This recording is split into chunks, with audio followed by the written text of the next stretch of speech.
jika ya pada level pertama, nah sini jadi fungsinya saya bikin ada dua syarat supaya program di bawah ini bisa berjalan ya. Setting level, broadcast, dan goto itu syaratnya ada dua.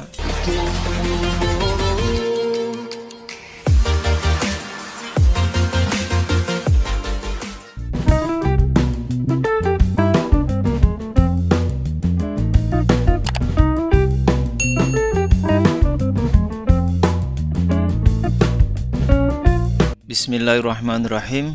Assalamualaikum warahmatullahi wabarakatuh. Selamat datang di channel Art on Coding bersama saya Zulkifli Faiz. Oke teman-teman, kali ini kita akan membahas materi basic RPG, bagaimana kita membuat platform RPG. Nah teman-teman, sebelumnya kita lihat ya, basic RPG-nya sebagai berikut. Jadi di sini playernya ya bisa berjalan kiri kanan menggunakan kendali panah atas bawah kiri kanan ya. Lalu kemudian di sini saya taruh detektor pintu keluar dunianya di sini ya, yang berwarna merah. Ya, pindah ke level 2 atau dunia kedua. Nah, berikutnya ini juga pintu untuk ke dunia berikutnya ya. Oke, mari kita bahas. Kali ini kita akan membuat basic RPG. Kita cukup menggunakan 4 sprite ya. Yang pertama di sini adalah sprite detektor ya, lalu kemudian detektor ini yang berwarna merah di sini ya. Nah, ini detektornya berwarna merah ya, atau bisa juga sebagai pintu untuk pindah ke level. Lalu kemudian ada playernya ya, lalu kemudian ada dunianya ya. Di sini dunianya yang pertama ini adalah lahannya ya, tanah, jalan, seperti itu. Saya di sini cukup mencontohkan membuat dua dunia saja. Ini dunia pertama ya pada sprite dunia. Di sini dunia kedua. Nah, selanjutnya ini adalah untuk mengisi lahan tadi dunianya ya. Lahan yang pertama diisi seperti ini ada rumah, pohon, dan segala macam. Ini yang kedua seperti itu juga. Nah, teman-teman bisa menggunakan gambar-gambar ini atau aset dari game ini, teman-teman bisa cari di internet ya, banyak kok yang gratis, teman-teman bisa cari di sana. Ini saya menggunakan ini.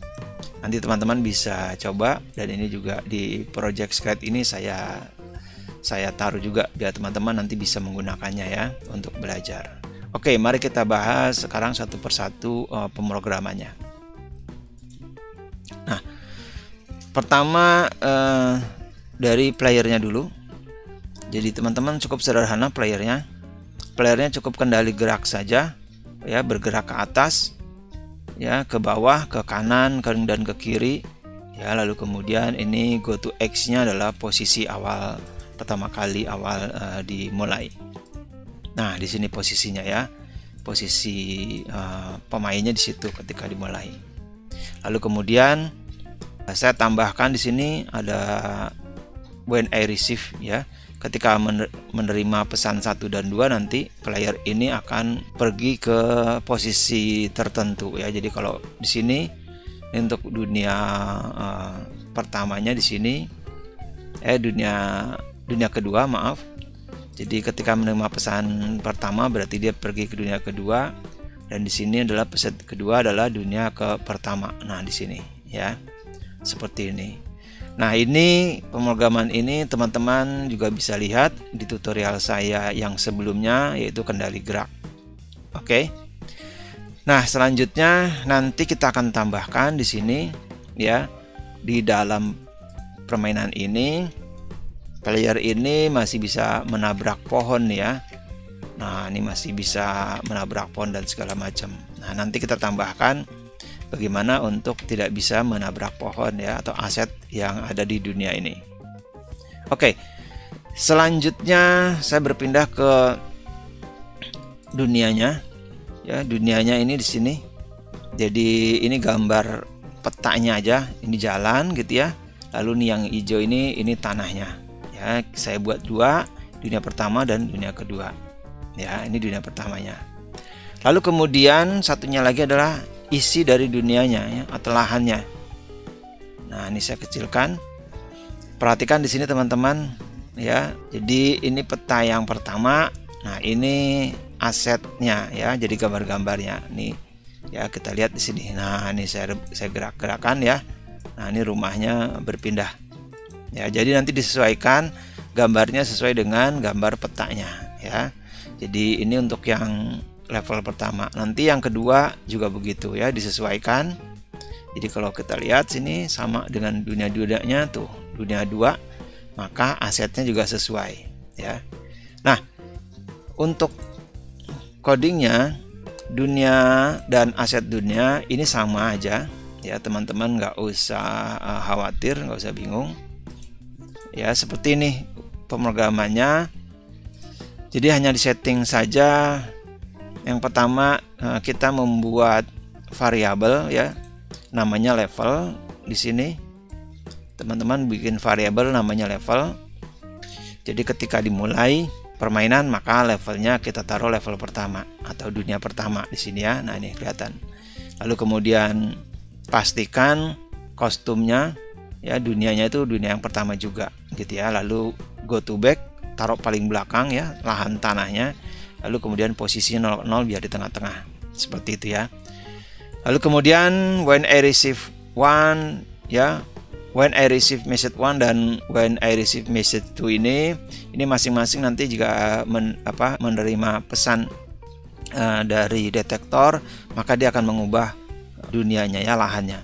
Jadi kalau message 1 ini pergi ke dunia 2, maka kostumnya juga akan berubah dunia 2. Nah, begitu dia nerima pesan kedua, kembali lagi ke dunia pertama, maka kostumnya di dunia berubah dunia pertama. Seperti itu ya. Asetnya juga sama karena dia menempel sama, jadi codingnya sama.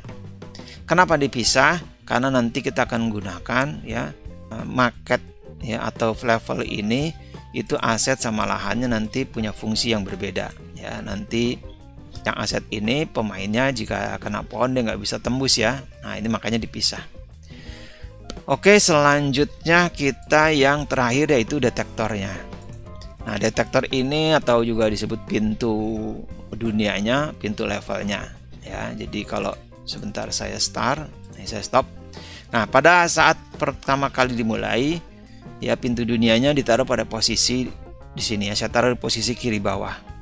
Ya, ini dia pintu keluar dunianya ditaruh di sini. Ya, nanti kalau dia kemudian pindah ke level 2, maka posisinya mengikuti sesuai dengan peta ya. Sesuai dengan peta. Jadi kalau petanya nomor 2 di sini, asetnya juga nomor 2, maka perhatikan di sini ya. Nah, ini nanti pintu dunianya atau detektornya ikut pindah ke sini ya. Nah, seperti itu. Nanti di sini pemrogramannya nih, kalau kita lihat ya, ini level 1 pintunya di sini. Kalau saya kemudian saya injak atau saya sentuh ini pintu detektornya atau detektornya, maka pindah ke level 2. Perhatikan detektornya pindah juga posisinya ya. Nah, ini di sini. Oke, seperti ini dan penjelasannya sebagai berikut. Jadi detektor di sini ini kita buat 2 ya, karena kita menggunakan 2 level, maka saya buat 2. Codingnya sebetulnya sama saja. Hanya yang membedakan di sini adalah broadcastnya dan posisi perpindahan pintunya ya. Jadi ketika pertama kali dimulai ya, perhatikan di sini ini adalah posisi pintunya di sini. Nah, ya ini dia. Nanti ketika kita berpindah ke dunia 2, maka dia nanti akan ada di sini. Nah, di sini disebutkan saya ada 2 fungsi. Jika ya pada level pertama, nah sini jadi fungsinya saya bikin ada 2 syarat supaya program di bawah ini bisa berjalan ya. Setting level, broadcast dan go to, itu syaratnya ada 2. Pertama adalah dia harus berada pada level pertama. Nah, levelnya menunjukkan pada level pertama, ini dia. Makanya tadi ya kita menggunakan variabel level di sini. Nah, ini ya variabel level. Jadi pada saat detektor ini ada di level pertama, lalu tersentuh sama player nih, nah dia bilang touching player, maka baru bisa menjalankan program di bawahnya. Apa? Set levelnya dibikin kedua, berarti dia sudah pindah ke level kedua, lalu dia membroadcast pesan 1 ya.